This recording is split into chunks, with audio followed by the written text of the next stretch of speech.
नमस्कार। आज हम महाभारत के एक ऐसे दिन की बात करने वाले हैं जिसने पूरे युद्ध का रुख ही पलट कर रख दिया। तो चलिए सीधे चलते हैं कुरुक्षेत्र के 5वें दिन की कहानी में। एक ऐसा दिन जो एक जबरदस्त गतिरोध, एक स्टीलमेट के लिए जाना जाता है। पूरी कहानी असल में बस इसी एक सवाल के आसपास घूमती है। सोचिए जरा, आप उसे कैसे हराएंगे जिसे हराया ही नहीं जा सकता। पांडवों के सामने यही वो सबसे बड़ी पहेली थी। एक ऐसा योद्धा जिसे हराना नामुमकिन सा लग रहा था।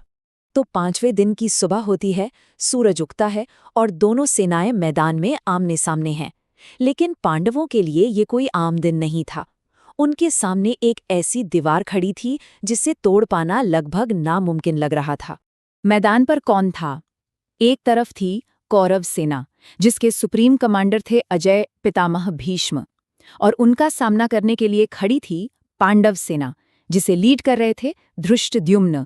पर हर कोई जानता था कि आज के दिन का हीरो और विलन सब कुछ बस एक ही योद्धा था, भीष्म।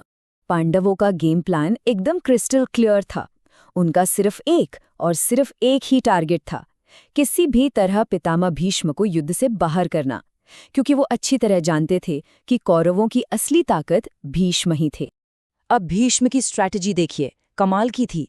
उन्होंने अपने चारों तरफ कोई मामूली व्यूह रचना नहीं की थी, बल्कि एक अभेद्य दीवार बना ली थी। ये एक चलता फिरता किला था जिसे भेद कर उन तक पहुंचना किसी के बस की बात नहीं लग रही थी। तो सवाल ये है कि पांडवों ने इस दीवार को तोड़ने के लिए किया क्या? भाई, उन्होंने अपने सबसे बड़े योद्धाओं को काम पर लगा दिया। चलिए देखते हैं दिन की वो सबसे बड़ी टक्करें जो इस दीवार से हुईं। और फिर वो हुआ जिसका सबको इंतजार था, दिन का सबसे बड़ा मुकाबला।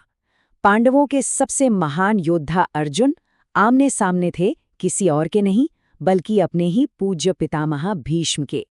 अर्जुन ने अपने तरकश से एक दिव्यास्त्र चलाए, ऐसे बाण जो पलक झपकते ही पूरी की पूरी सेना को खाक कर सकते थे।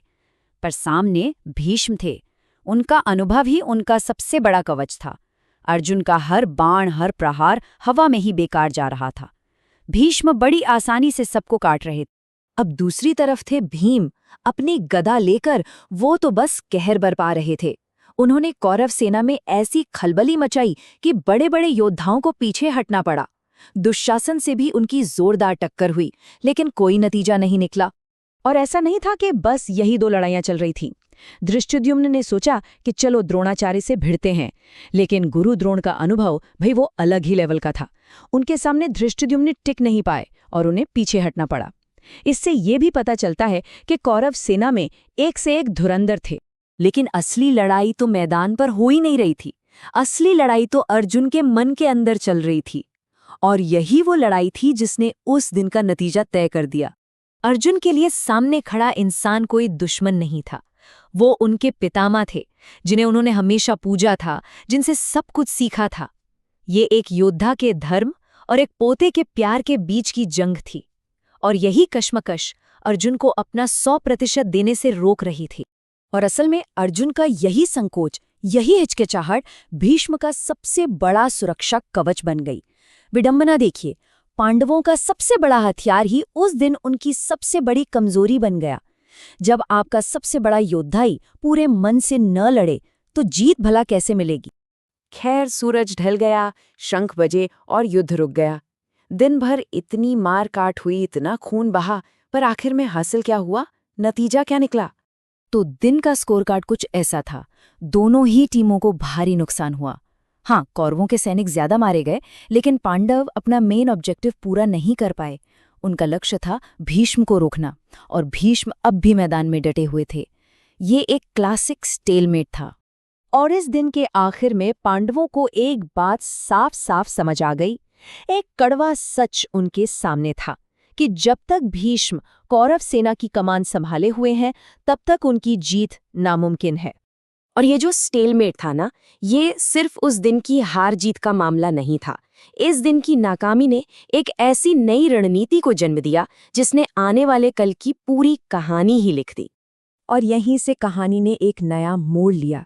जब सीधे रास्ते से पारंपरिक युद्ध से बात नहीं बनी, तो पांडवों को मजबूरन कुछ अलग, कुछ टेढ़ा सोचने पर मजबूर होना पड़ा। और कई बार सबसे बड़ी नाकामयाबी ही सबसे बड़ी जीत का रास्ता बनाती है। और इसी मजबूरी से निकली वो स्ट्रैटेजी, वो प्लान जिसने सब कुछ बदल दिया। शिखंडी को भीष्म के सामने लाने का प्लान, मतलब 5वें दिन की गतिरोध ने ही युद्ध के सबसे बड़े टर्निंग पॉइंट की नींव रखी। तो 5वें दिन के आखिर में पांडवों के सामने यही सवाल वहीं का वहीं खड़ा था, और आज हम भी आपको इसी सवाल के साथ छोड़कर जाएंगे। अगर अर्जुन नहीं तो आखिर कौन तोड़ेगा इस अभेद्य दीवार को? कौन रोकेगा भीष्म को